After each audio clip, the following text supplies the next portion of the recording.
All right, Drew, we're about to review cut screen, load screen, black screen, disconnect.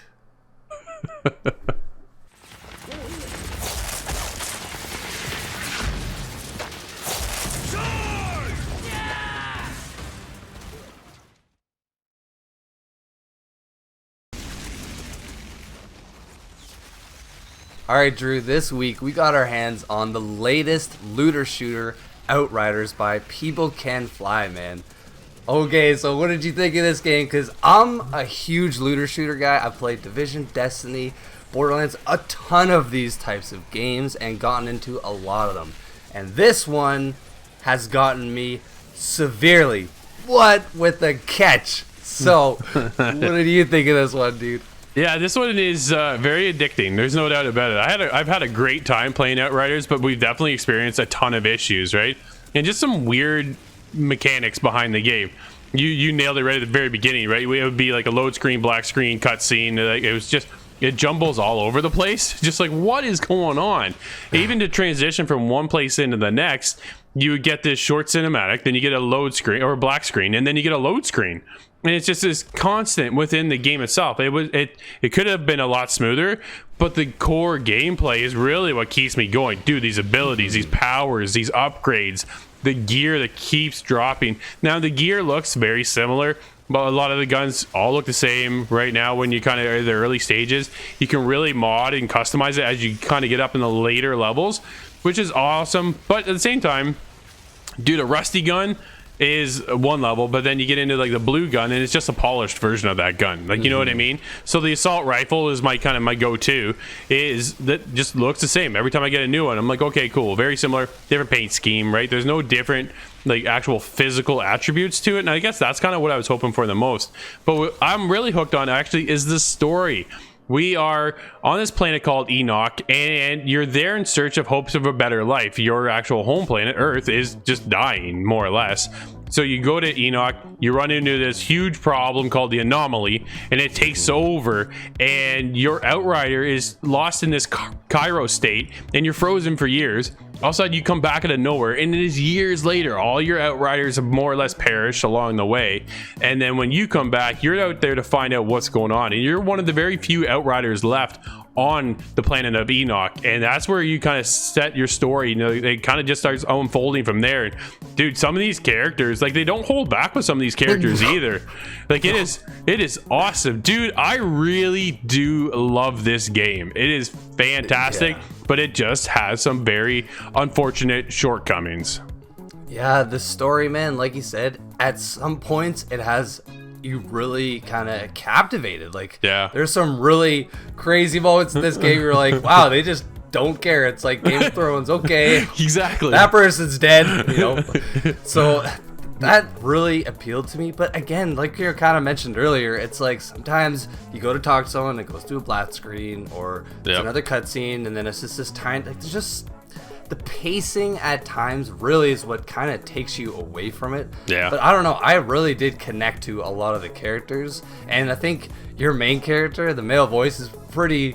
He's pretty cool, and honestly, his attitude and that with everything is pretty awesome. I went mid. It refers to periods of Earth's history where there were knights and dragons. No. Never mind. I do like the little touches, though, that they bring in for the, you know, just quality of life, man. Exactly, right? When you talk about all of the loot drops you always get, down in the right-hand side when you get into your character, you can see how many grays you have, how many blues, greens, purple levels you all have. And if you're already on the blue or purple, the last thing you want to do is take a look at the gray. You click on that gray little icon, dude, it wipes them all out, right? You know, just a small little things. It's awesome, man. Even when you're walking around, if there's a piece of gear on the ground, you could simply just equip it or disassemble it right then and there, man. Like, these little things is what so many looter shooters absolutely just miss. And it really, again, it just kept me pushing forward. Because again, with the loot, dude, there are so many perks in this game, and some are just, it's like, How is this allowed in the game? I don't know, but I'm gonna use it because it's crazy. And surprisingly enough, with looter shooters, man, I don't know how many times, like Diablo 3 when it launched, it was within 12 hours of the game being launched that they nerfed the monk because people figured out an exploit that made it just super broken. Yeah. So, you know, this game, I think as a whole, they've really just nailed it. Like, there's no, yeah, they've done a couple nerfs, and there was just some lame, boring damage builds that use your guns. It was like very unexciting. So that's kind of whatever. But all in all, it's very balanced, in my opinion. No, with absolutely. The 4 classes, man. Like, there's so much variety. The trickster, that's who I play as. Yeah. I have to be up and close, and I do like this kind of slow movement and soul steal ability, whereas you're the pyromancer, and that speaks for itself. I mean, you're a flame caster. Then we have Kyle, the earth elemental creator. Like, it's just, they all really work well too, and that's where this game shines, man, is in the co-op. Well, but that's also where the game has the biggest problem, is the connection, right? That's the unfortunate part about this game. Dude, if the connection was there, they would have nailed this game, and it's not. They're still experiencing problems. We still experience problems, right? We're both on the Xbox Series X. We connect okay. Most times, we're good to go. Still getting booted every now and then. Our buddy Kyle, Xbox One X, right? Last gen console. He's in for about maybe 5 minutes, and he's kicked out again. Over the course of what, an hour? The one hour and a half, man. Hour and a half. He spent 20 minutes playing with us, about an hour and a half, and this was not even. This is after a couple of their patches, so exactly they have some serious work to do.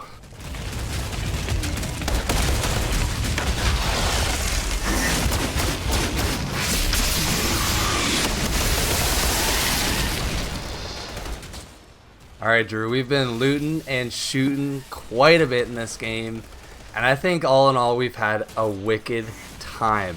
My time, personally, man, I love the grind. I love getting all these new weapons, these new skills. Some of these armors, some of the armor pieces that you get look really cool, and again, the skills, when they synergize with other classes, awesome. But unacceptable that the servers still don't work. We had a month of demo play, and I was hoping that might have addressed issues. Yeah. We've had people lose all of their loot after they're 60 hours into the game simply due to their server issues again. So, man, I'm still going to score it a little high, but it's getting a 7 from me. It could have been better. I think it's there. It's nailed that feel, what I've been looking for in the looter shooter. I was so on the fence about the game, and then the minute I jumped in, dude, I was instantly hooked. Loving the story, loving the characters. Definitely some graphical issues. The whole cutscene, load screen, black screen thing is just odd.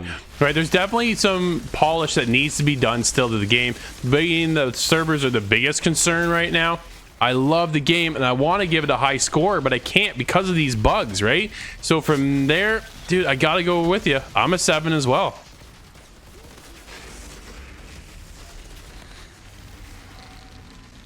Outriders excels massively in its core gameplay with the continuous upgrading of gear and wicked skills to unlock, but falters severely with technical issues. We can't recommend this game until they fix their servers. Wrench me from darkness to make my soul a puppet, like you were my god. You experimented on me like a rodent, and now you'd shove me back into darkness? No! It is you who shall be known by darkness, and all who claim falsely to be gods!